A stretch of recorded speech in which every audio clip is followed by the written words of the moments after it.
بسم اللہ الرحمن الرحیم الحمد للہ رب العالمین والصلاة والسلام علی النبی الکریم وعلی آلہ واصحابہ اجمعین اما بعد۔ اس مجلس کا عنوان ہے قرض اور دین کے مسائل۔ اردو زبان میں قرض اور دین میں زیادہ فرق نہیں ہوتا ہے۔ اسلامی فقہ میں قرض اور دین میں فرق ہے۔ ہر دین قرض ہے لیکن ہر قرض دین نہیں ہے۔ قرض کی تعریف ہے ما تعطیہ من مثلی لتتقاضاہ، کہ کوئی مثلی چیز دے کر واپس لینا، وہ ہے قرض۔ آدمی نے ایک شخص کو سامان بیچا، اس کے پیسے، اس کا ثمن دین ہو گیا ہے، اس کا ثمن دین ہو گیا ہے۔ اس مجلس میں قرض سے متعلق ہم گفتگو کریں گے۔ بطور خاص قرض کا لینا اسلامی شریعت میں کیا حیثیت رکھتا ہے۔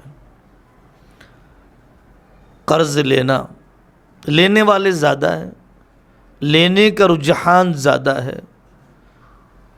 جس قوم کو دینا والا بننا چاہیے تھا وہ لینے والے لوگوں کی صف میں زیادہ کھڑے ہیں۔ شدید مجبوری کے بغیر قرض لینا پسند نہیں کیا گیا۔ اللہم انی اعوذ بک من الکفر والدین۔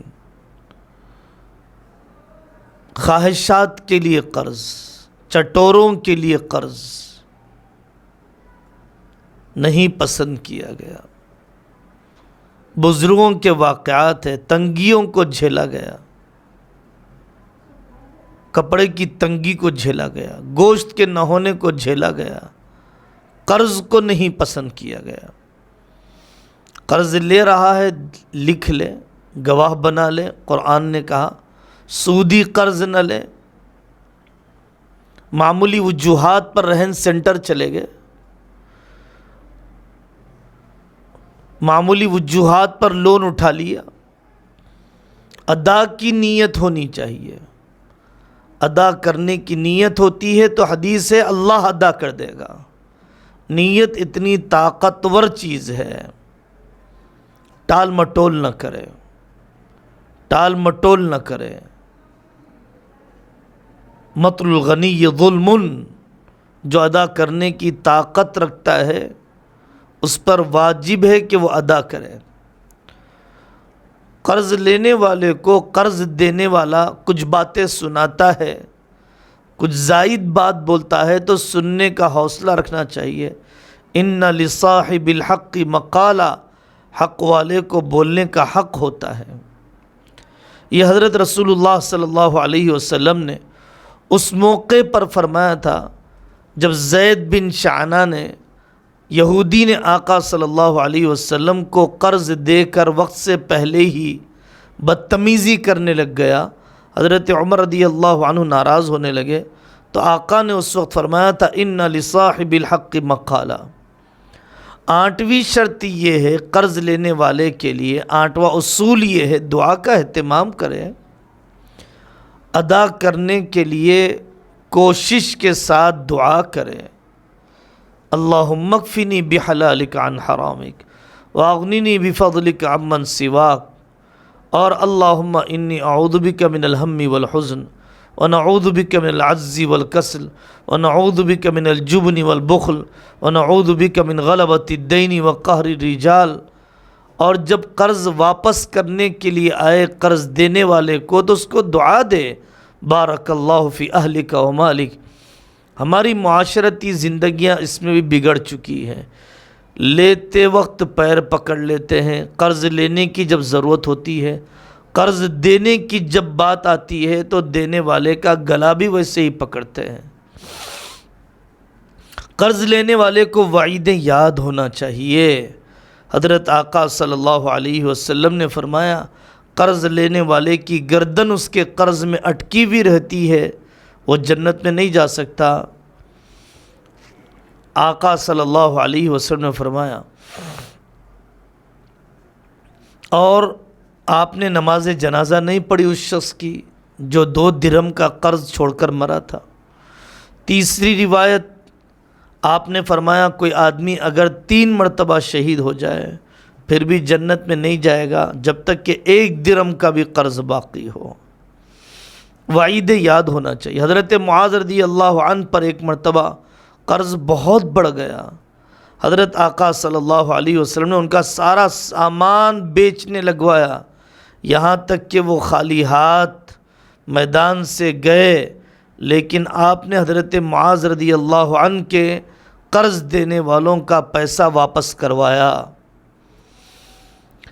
رات کا غم ہے، دن کی رسوائی ہے، دماغی الجھن ہے، قلبی اضطرار ہے، اور اس زمانے کا کلچر اور فیشن بن چکا کہ آدمی نوکری آنے سے پہلے، نوکری آنے کے بعد، تنخواہ آنے سے پہلے تنخواہ کو خرچ کر لیتا ہے قرض لینے کی وجہ سے۔ یاد رکھنا چاہیے کہ قرض لینے والا ادا کرے بغیر مر جائے مفلس اٹھایا جائے گا، پہلے نیکیاں دے دی جائیں گی پھر گناہ ڈال دیے جائیں گے۔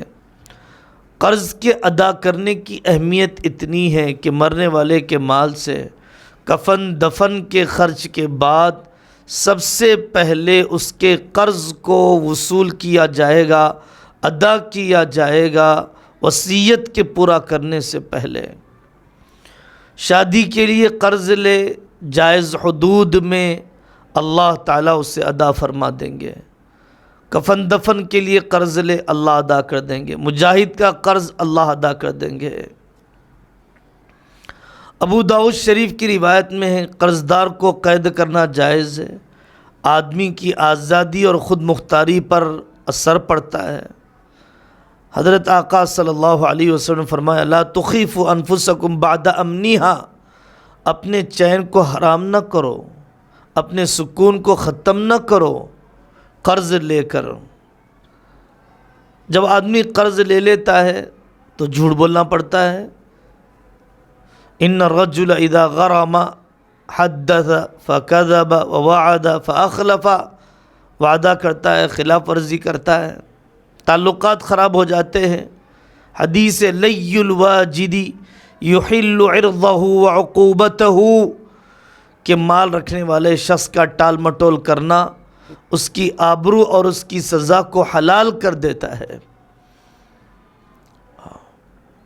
یعنی جس شخص نے قرض لیا اور ادا نہیں کر رہا ہے اس کا سب کچھ بیچا جا سکتا ہے، قرض ادا کرنے کے لیے لینے والوں کو ان کے تناسب سے اس کے مال کی قیمت کو تقسیم کیا جائے گا۔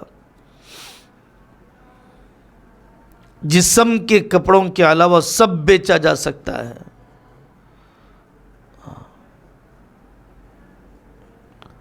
قرض دینے والا، قرض لے، آدمی ضرورت کے وقت لے، وقت پر ادا کرے، ضرورت کے وقت پر لے، وقت پر ادا کرے، دینے والے مل جاتے ہیں۔ اور جو قرض دینے والا ہے، قرض دینا مستحب ہے، عرش پر لکھا ہوا ہے الصدقۃ بعشر امثالها والقرض ب18، 1 روپیے کا قرض دینا 18 روپیہ صدقہ دینے کے برابر ہے۔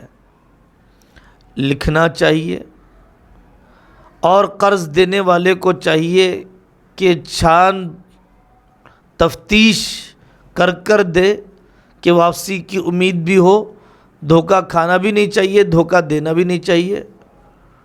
ڈبانے والوں کی بد کرداری کی وجہ سے ہمیں نیکی کرنا نہیں چھوڑنا چاہیے۔